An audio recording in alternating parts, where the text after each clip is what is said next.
Man, I can already see the hate that I'm gonna get from this video, but it's true. I had a Tesla Model 3 for 3 years, and that was a lease, so it just ran out not too long ago, and that means I had to give it back. And in the search of what I was going to get next, there was a lot of things I had to decide, and well, as you can see behind me, I don't have a Tesla, I don't even have an EV at this point, and there's a lot of reasons for that. Now this is my new, at least new to me, GX460, which I will talk about at the end of this video, but first, let's talk about why I made this decision and what the last 3 years were like with the Model 3, because even though I don't have one anymore, it is still my favorite car that I've ever owned, and there's a good chance it's gonna be back in my garage at some point in the near future. When I picked up my Model 3 long range back in 2019, the EV landscape was a very different place. The Model 3 was very popular, but nothing like it is today. The Model Y existed, it was announced, but it just hadn't been released yet. So if you wanted a semi-affordable EV, well, the Model 3 was kind of your only option, or at least from Tesla. Now, the reason I chose to go with the Tesla Model 3 rather than a different company like Hyundai, for instance, is just because of the technology and the advancements that they had, especially at the time. You know, today, there's a ton of EVs on the market that are all excellent choices, but back then, I mean, really, Tesla was at the top of its game when it came to technology, performance, and range. And those three things are really why I chose the long-range Model 3. I wanted the bigger battery pack because we went on a lot of road trips and we just drove a lot, so having that was nice, and a few other reasons, which I'll talk about in a bit. I wanted the performance without having to pay the actual performance price. You have all-wheel drive, you have a fast 0 to 60, and it was a fun car, but I'm still very happy with the long-range Model 3 and everything that it did in terms of what it was. The range, the performance, the driving capabilities, it was excellent. So after 3 years and around 40,000 miles, how did the car hold up? Well, in some ways, extremely well, and in others, just okay. From a build perspective and a reliability and materials perspective, this car is excellent. It still looks nearly brand new this many years later. Now, obviously, 3 years is not a super long time to have a car, so I would expect that it would still look great. But even with things like the white interior, that's one of my favorite options that I chose with this car, it still looked great 3 years later. And that was with really no extensive cleaning. Of course, I would dust it and, clean it when I washed the car, but I wouldn't go in and try to get any stains out or anything like that. And it still looks nearly brand new. Of course, you can see marks that people have been sitting there and been using the car, but it doesn't look nearly as bad as I was expecting it to 3 years later. And everything else is just as great. I somehow went 3 years without curbing the wheels, so those looked perfect. Of course, in the front, there were some rock chips just from all the miles that we did. Like I said, we go on a lot of road trips, but it wasn't nearly as bad as I had heard online. If you go into forums and discussions about the paint on Model 3s, you'd think that this thing is gonna fall off after a few miles. That wasn't the case. The paint was fine. I did have to take the car in for maintenance one time, and that was way back when I first got the car, and since then, I haven't had to. Back then, I had to take it in because the alignment was off from the factory for some reason, so they fixed that, no problem. And then there was a weird fluttering noise that came from the AC vents when it was really hot and I had the fan speed high. Basically, what ended up happening was there was some kind of sticker on there from manufacturing, like a barcode sticker or something like that, and in the heat, it kind of peeled up a little bit and would start to flutter, so they just went in and took that out. That was it. Nothing actually wrong with the car, just a few little minor things that they had to adjust, and after that, I have not had a single problem. But for me, the most impressive thing throughout the 3 years is how much the car has changed. Yes, it held up really well, but the software experience has just evolved immensely. Theater mode, Tesla Arcade, a completely new interface, 5% power increase, new visualizations for driving on the road,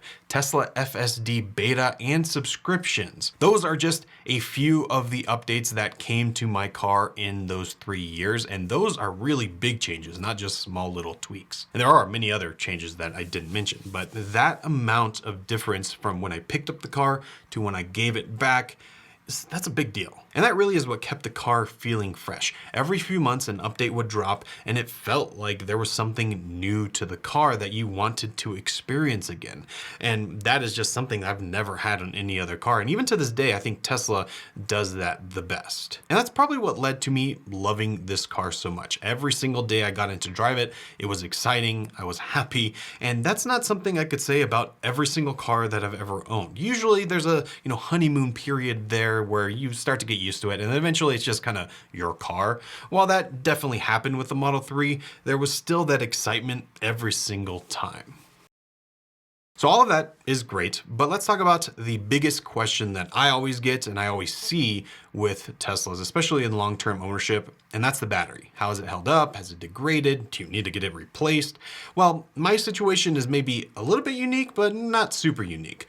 Basically, I didn't have a charger at home for half of my ownership. So that meant I relied on public chargers, and with Tesla, that means superchargers. And if you know anything about Teslas, you know that supercharging your battery all the time isn't exactly the best thing to do. Now, obviously I knew that going in, but I didn't really have a choice, and I was kind of treating it as a little bit of an experiment to see if the battery would degrade. And well, let's just say I think it did. Now, when I bought the car, the long range model was rated at 310 miles of range. Now, in a Tesla, you never really see that full range, even when you top it up to 100%. So when I did top it up, I think I did see 310 once, but after that, I never really did. It was around the 300 range. Now, at the end of my ownership, that full 100% charge turned into around 280. Going from 310 to 280 is about a 10% drop in battery range. Now, I did try to do the battery calibration to have it read a little bit more accurately.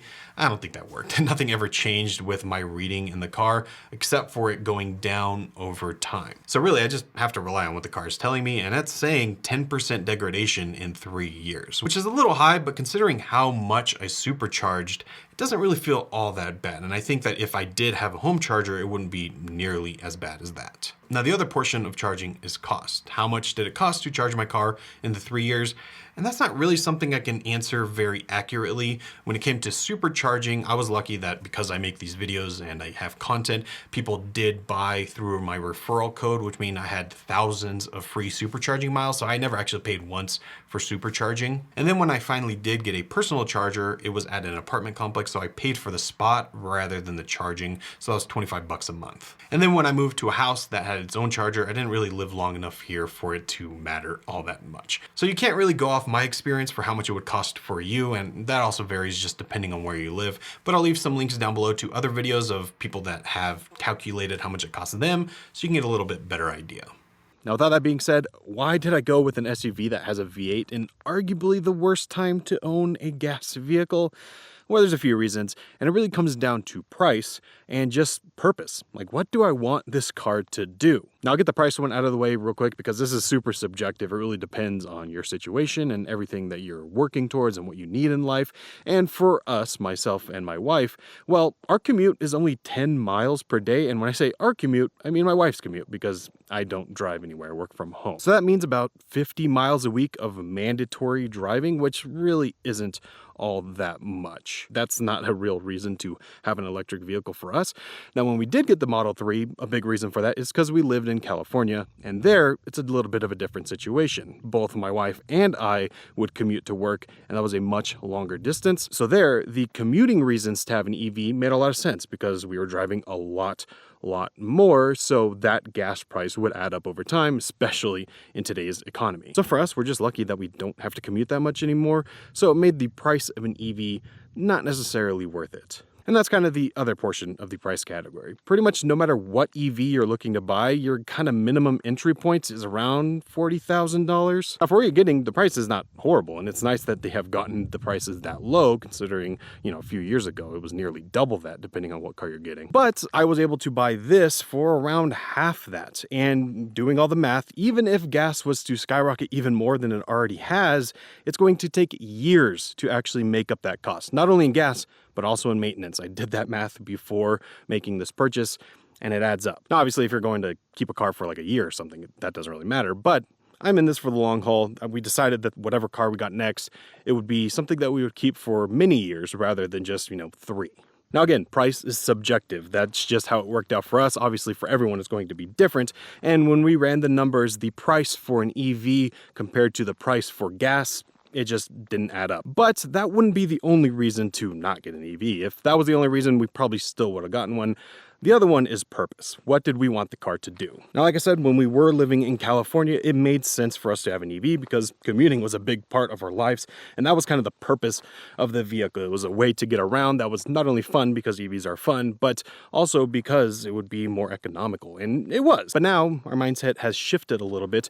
We wanted a car that we could use for adventures, something that we could take on the road less traveled. If you've been watching my videos lately, you know that that is something I've been talking about a lot lately because we absolutely love it. And that's exactly what the Lexus GX460 is going to be for us. It's a very comfortable, very reliable, and very capable car that we are turning into our adventure rig. I don't know if you can really see it, but in the B-roll, you'll see that we have lifted it, so it looks very silly right now. Put about a 2.5-inch lift, and the wheels are on the way, but just like everything else in this world, they are back ordered until who knows when, so they should be here in a few weeks, hopefully. But I mean, we're full steam ahead on making this our full adventure rig, and that's not really something that we could do with an EV right now, at least in the budget that we were looking for. Obviously, Rivian exists. If you go watch my last video, I went all into that. I have experienced Rivian. I absolutely love it, and I do want a Rivian R1T or maybe R1S in the future, but in terms of budget to capability standpoint, the EVs that we were looking at just didn't really fit into that. This is going to be our long-term, reliable, almost bug-out vehicle that we know is going to work. We know we can fill it up when we need to. We don't have to worry about, charging infrastructure or anything like that. The only thing we really have to worry about is the price of gas, and, well, everyone has to worry about that. But yeah, that is what it was like to have my Model 3 for the last 3 years and why I don't have it anymore. But I will say this, if you are in the market for one and you're thinking of getting a Model 3, pull the trigger. It is an excellent vehicle. It is still my favorite car that I've ever owned, and I absolutely love it. In fact, when we are ready to buy another EV in the next year or so, there's only a few cars that I have on the list, and the Model 3 I still think is at the top of it.